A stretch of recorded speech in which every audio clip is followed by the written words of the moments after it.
Para po sa mga naghahanap dyan na mauutangan online na gusto ay buo na marireceive yung mauutang dito as in walang kabawas-bawas, walang kaltas na pwede. Kahit ikaw ay student, na pwede, kahit ikaw ay unemployed, kahit ikaw ay walang work, o kaya naman ay housewife, ito pong vlog natin ay para sa inyo guys. Ito po ay available sa Google Play Store, hindi po ito pang App Store, hindi ito guys pang iPhone. Which is, ito nga pong loan application na to is subok na ng karamihan na legit, SEC registered, sobrang bilis mag-approve, at higit sa lahat, buo mong matatanggap ang mauutang mo dito direct sa GCash guys. At this time nga po, pag-uusapan nating muli si TechCash dahil pangalawang loan ko na po sa kanya. Yes po, nakapagbayad na po ako sa unang loan ko sa kanya which is talagang legit, na buo kong na-receive yung 2,400. So dito guys sa vlog natin, pag-uusapan naman natin kung magkano ang pwede nating ma-loan at magpapautang pa kaya itong si TechCash kapag nagbayad tayo kaagad sa kanya. At i-check natin guys kung magpapautang at magpapa-approve pa rin to sa akin guys. Anyways, bago natin puntahan itong si TechCash, kung hindi ka pa dyan nakasubscribe sa aking YouTube channel, kindly click the subscribe button, turn on the notification bell and be updated lagi sa aking mga latest vlog. Kasi po dito sa video na to, kukuha po ako ng dalawang lucky winners. At ito na po ang unang maswerteng nanalo. Kaya i-claim mo na po yung prizes mo sa aking Gmail account, mag-PM ka na po doon. So, kung hindi ka pa napipili guys, nako, stay connected, stay active lang. At syempre, huwag mo kalimutang i-like tong video na to, i-share na rin para maraming makakita. At syempre, don't forget to leave a comment down below para may entry ka na sa ating GCash giveaway. At syempre, every last Monday of the month, namimili po ako ng one lucky winner para sa pasasong giveaway na pwede mong i-convert into cash. Ayan, so much for that guys. Puntahan na po natin si TechCash at alamin nyo dito sa vlog natin kung magkano ang pwede yung mautang kapag kayo ay magre-reload na kay TechCash. Kaya kung interesado ka na malaman, keep on watching.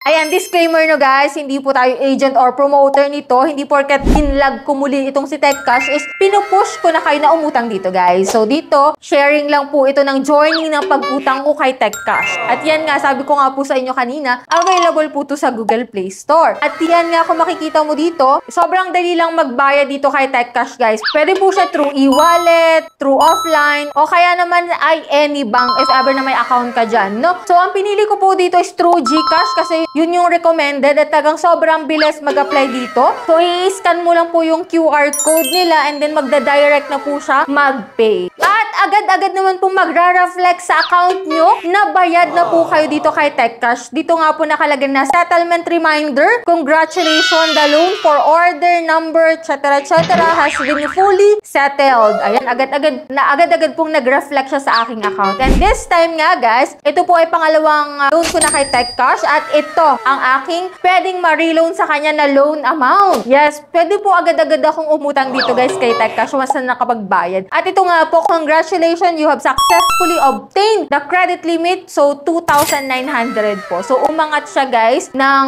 almost 500 pesos kasi last time ko po na loan amount dito is 2,400. So, na ngayon guys is naging 2,900. At magkano ba ang bayaran dito guys? So, ito, kung makikita mo dito guys, kung pipiliin mo po is 1,000, magbabayad ka po ng 1,393 pesos. Ito po ay 7 days lamang. Yun nga lang guys yung nakakalungkot dito kasi 7 days repayment period lamang siya. So, hindi siya nag 15 days, hindi po siya nag 30 days kaagad sa second na pag-utang mo sa kanya. So, yun yung nakakalungkot dito guys. Kung 2,900 naman po yung pipiliin mo, within 7 days guys, ibabalik mo po yun ng 4,043 pesos guys. So, almost 1,143 pesos po within just 7 days ang ma-accumulate na interest dito kay TechCash. Kung gusto mong mag-reloan dito, click mo lang yung submit at yan nga po ang meron dito kay TechCash kapag nagbabalak ka na umutang muli. So, 2,400 sa una ko, then naging 2,900 siya. Pero di ko naman sinasabi guys na ganito lahat yung pwedeng mautang ninyo, same ng loan amount. Kasi may iba dyan na mas mataas sa 2,400 yung kanilang first amount. Meron naman dyan na iba na mas malaki sa 2.9 yung pwedeng ma-approve sa inyo guys. So ito lang po ay sharing ko na 2,900 nga po yung in-offer sa akin ni TechCash sa aking second loan amount. Anyway, kung kayo ay may katanungan dito kay TechCash, i-comment nyo lang po dyan sa baba. At for those na nakapag-loan na dyan at nakapag-try na dito kay TechCash, i-share nyo po kung magkano yung nautang nyo dito. And although talaga maraming magsasabi na sobrang laki daw ng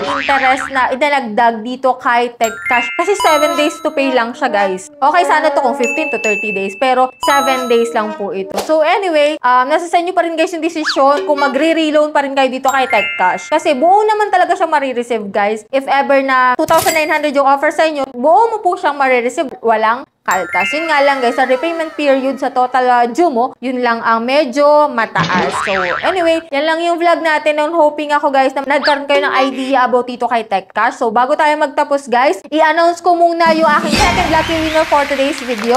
Ayan, congratulations po sa'yo. Mag-PM ka na po agad sa aking Gmail account. And for those na hindi pa dyan nananalo, huwag kayong bibitaw. Stay active, stay connected kasi marami pang susunod na mga video. So click nyo lang guys yung subscribe button kapag hindi pa kayo nakasubscribe and turn on the notification bell para at least ma-notify kayo kapag may mga bago akong upload. So that's it. Bye-bye na muna for now guys. See you on my next video.